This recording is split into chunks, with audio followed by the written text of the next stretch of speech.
এতদিন বাংলাদেশের অনেকে মনে করতেন জুলাই আন্দোলন ছিল দেশটির মানুষের একটি স্বতঃস্ফূর্ত আন্দোলন, কিন্তু ৪ঠা জুলাই অন্তর্বর্তী সরকারের তথ্য উপদেষ্টা মাহফুজ আলমের একটি পোস্ট মানুষের সেই ভাবনাকে জোরে সোরে আঘাত করেছে।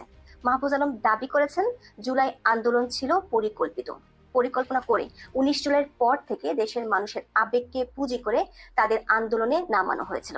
প্রশ্ন হলো, তাহলে কোটা সংস্কার বা বৈষম্য বিরোধী আন্দোলন ছিল একটি ঘোল, যেটি দেশের মানুষকে খাইয়ে তারা বিভ্রান্ত করেছিলেন।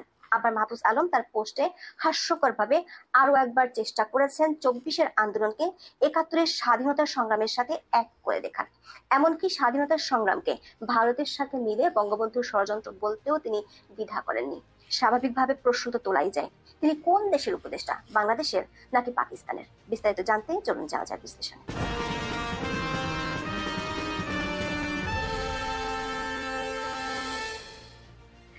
মাহফুজ কি বলেছেন এবং তারই বক্তব্যের বিশ্লেষণ কি, সেটি নিয়ে আলোচনা যাওয়ার আগে একটু জেনে নেই কিভাবে জুলাই আন্দোলন প্রসঙ্গে মেটিকুলাস ডিজাইন নিয়ে বিতর্ক তৈরি হয়েছিল। গত বছরের ২৪শে সেপ্টেম্বর ডক্টর ইউনূস নিউ ইয়র্কে মার্কিন সাবেক প্রেসিডেন্ট বিল ক্লিনটনের প্রতিষ্ঠান ক্লিনটন গ্লোবাল ইনিশিয়েটিভের একটি আয়োজনে অংশ নেন। সেখানে অধ্যাপক ইউনূস বর্তমান তথ্য উপদেষ্টা মাহফুজ আলমকে পরিচয় করিয়ে দিয়েছিলেন জুলাই আন্দোলনের মাস্টার মাইন্ড হিসেবে। দর্শকদের তুমুল করতালের মাধ্যমে তখন ডক্টর ইউনূস তুলে ধরেন বহুল আলোচিত সেই মেটিকুলাস ডিজাইন তত্ত্ব। বলেছিলেন ওই আন্দোলন ছিল মেটিকুলাসলি ডিজাইনড। ডক্টর ইউনূস তার বক্তব্যে মাহফুজের মতো জুলাই আন্দোলনের নেতাদের প্রশংসা করে দাবি করেছিলেন এই আন্দোলনে কিছুই হঠাৎ করে হয়নি, এমনকি লোকজন জানতেন না কারা আন্দোলনে নেতৃত্ব দিচ্ছেন। তাই আপনি একজনকে ধরে ফেলে বলতে পারবেন না ঠিক আছে আন্দোলন শেষ। তারা যেভাবে কথা বলেছেন তা সারা বিশ্বের তরুণদের অনুপ্রেরণা যোগাবে। ডক্টর ইউনূসের বক্তব্যের পর সামাজিক মাধ্যমে আলোচনা সমালোচনার ঝড় উঠলে তখন সরকারের পক্ষ থেকে এর ব্যাখ্যা দেওয়া হয়। প্রায় ১০ মাস পর মাহফুজ আলম নিজেই ফেসবুক পোস্ট দিয়ে জানালেন জুলাই আন্দোলন মেটিকুলাস ডিজাইন ছিল।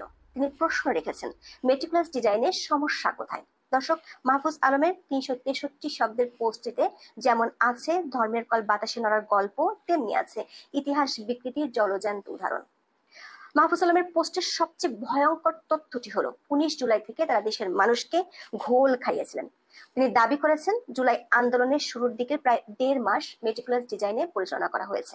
মাহফুজের দাবি সঠিক হলে দেখা যাচ্ছে জুলাই আন্দোলনের প্রথম নিহতের ঘটনাও ঘটেছে এই ডিজাইনের সময়সীমার মধ্যে।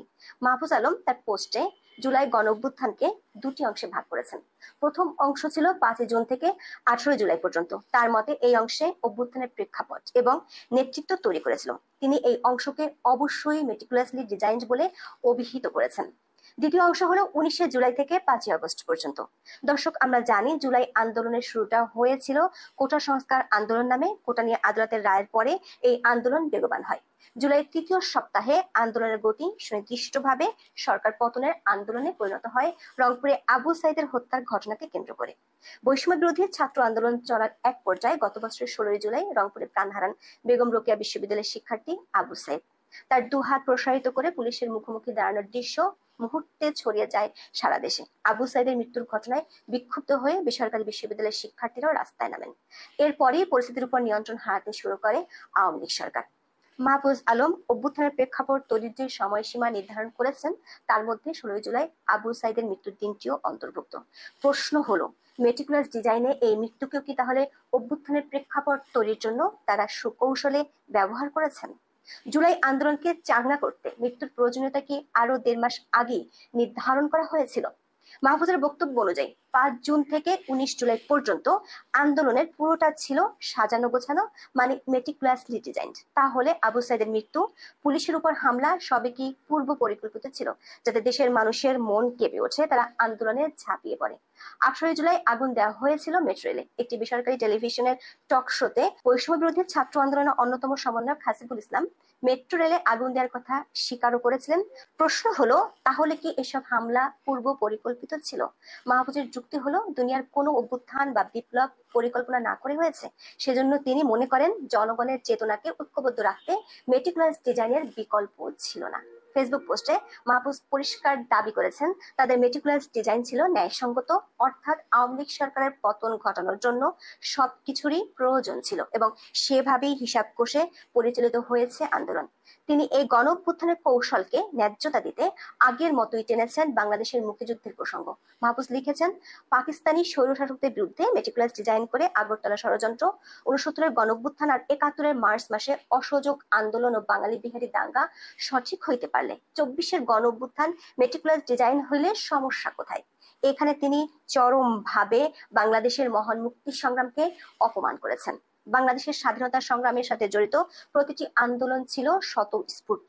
পাক সরকার নির্যাতনে অতিষ্ঠ হয়ে কখনো এদেশের ছাত্ররা, কখনো শ্রমিকরা, আবার কখনো দেশের আপামর মানুষ বঙ্গবন্ধু শেখ মুজিবুর রহমানের নেতৃত্বে আন্দোলন করেছিলেন। আর এসব আন্দোলনকে ষড়যন্ত্র হিসেবে দেখত পাকিস্তানি আর তাদের দোসররা। স্বাধীনতার 54 বছর পরে এসে মাহফুজ আলম কি পাকিস্তানিদের বয়ান নতুন করে তুলে ধরেছেন? মাহফুজের পোস্টে আমরা বাংলাদেশের স্বাধীনতার সংগ্রামের সাথে 24-এর আবারও তুলনা দেখতে পাচ্ছি। বাংলাদেশ স্বাধীন হয়েছিল একটি দেশের সশস্ত্র বাহিনীর বিরুদ্ধে যুদ্ধ করে। মাহফুজরা কোন দেশ স্বাধীন করতে নেমেছিল? বজ্র আটনি ফসকা গিরোর মতো অনেকেই চেষ্টা করেছেন 24-এর আন্দোলনকে 71-এর সাথে এক করে দেখতে, কিন্তু কোনো লাভ হয়নি।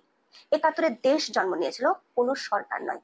দর্শক, মাহফুজ সংবিধান অনুযায়ী শপথ নিয়ে উপদেষ্টা হয়েছেন, কিন্তু তার পোস্টে তিনি বাংলাদেশের স্বাধীনতা যুদ্ধ নিয়ে চরম অবমাননাকর বক্তব্য দিয়েছেন। তিনি বলেছেন, বাংলাদেশের স্বাধীনতা যুদ্ধ ভারতের সাথে ষড়যন্ত্র করে করা হয়েছিল। অবশ্য তিনি পরে সে পোস্ট এডিট করেছেন।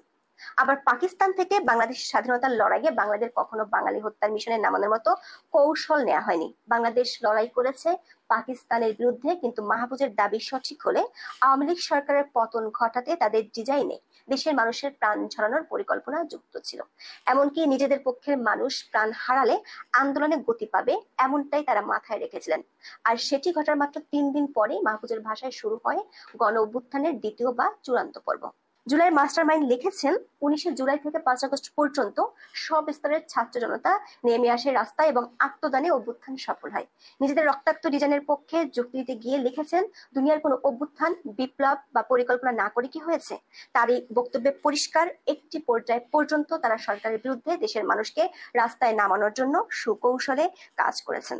ঘটনার প্রায় 1 বছর পরে এসে আমরা সবাই এখন জানি, প্রাণহানির ঘটনার কারণেই সরকারের বিরুদ্ধে ছড়িয়ে পড়েছিল তুমুল জনরোষ। আন্দোলনে জড়িত অনেকে এখনো দাবি করে থাকেন, ছাত্রদের প্রাণহানি তারা কোনোভাবেই মেনে নিতে পারেননি। সে কারণে দলমত নির্বিশেষ অনেকে আওয়ামী লীগ সরকারের বিরুদ্ধে রাস্তায় নামেন। তবে এখন মাহফুজের পোস্ট থেকে জানা যাচ্ছে, এমন পরিস্থিতি তৈরি করার বিষয়টিও ছিল পরিকল্পনার অংশ। এর আগে আন্দোলনে যুক্ত আরো কয়েক নেতা প্রকাশ্যে একই ধরনের দাবি করেছেন। বলেছিলেন, নাশকতা, পুলিশের উপর হামলার ঘটনাগুলো না ঘটালে এই আন্দোলন সহজে সফল হতো না। এখন মাহফুজ যখন একই তথ্য দিচ্ছেন, তখন স্বাভাবিকভাবে প্রশ্ন উঠতে পারে, প্রাণহানির অনেক ঘটনায় কি ছিল পরিকল্পিত? আর যদি তাই হয়ে থাকে, তাহলে আন্দোলনের মাস্টার মাইন্ড হিসেবে মানুষ হত্যার দায় তিনি বা তার সহযোগীরা কিভাবে এড়াবেন? দর্শক, খেয়াল করে দেখুন, তিনি 18 জুলাই পর্যন্ত ঘটনা প্রবাহের কৃতিত্ব শুধু ডিজাইনারদের দিয়েছেন। এর অর্থ হলো, পরিকল্পনা কোন দিকে কিভাবে এগুচ্ছে সে ব্যাপারে কোনো ধারণাই ছিল না সাধারণ মানুষের। আগের প্রায় 1.5 মাসে সুনির্দিষ্ট কৌশল প্রকাশ না করে তাদের প্ররোচিত করা হয় সরকারের বিরুদ্ধে রাস্তায় নামতে। মাহফুজ ফেসবুকে জোর দিয়ে লিখেছেন, প্রথম অংশ অবশ্যই মেটিকুলাসলি ডিজাইন, পরের অংশের কৃতিত্ব বিপ্লবী ছাত্র জনতার। কিন্তু অভ্যুত্থানের নেতৃত্বের দিক নির্দেশনা এবং সুনির্দিষ্ট বক্তব্য না থাকলে এই বিপ্লবী জনতা পরের অংশে লক্ষ্যে পৌঁছাতে পারত না। শুক্রবার দিবাগত রাত 2রা আগস্টে এই অভ্যুত্থান বৃহৎ হয়ে সামরিক অভ্যুত্থানের দিকে মোড় নেয়ার সম্ভাবনা তৈরি হয়েছিল। তার ঠেকাতে পেরেছিল অভ্যুত্থানের নেতৃত্ব। দর্শক, মাহফুজ আলম তার পোস্টে কিছু মিথ্যা তথ্য উপস্থাপন করেছেন। তিনি বলেছেন, 3 আগস্টে এক দফা ঘোষণার আগে জাতিসংঘের বক্তব্য ছাড়া বিদেশি শক্তি বা সামরিক বাহিনী কারোরই বিন্দুমাত্র অংশগ্রহণ ছিল না এই গণ অভ্যুত্থানে। এখানে তিনি পুরোপুরি মিথ্যের তথ্য দিয়েছেন।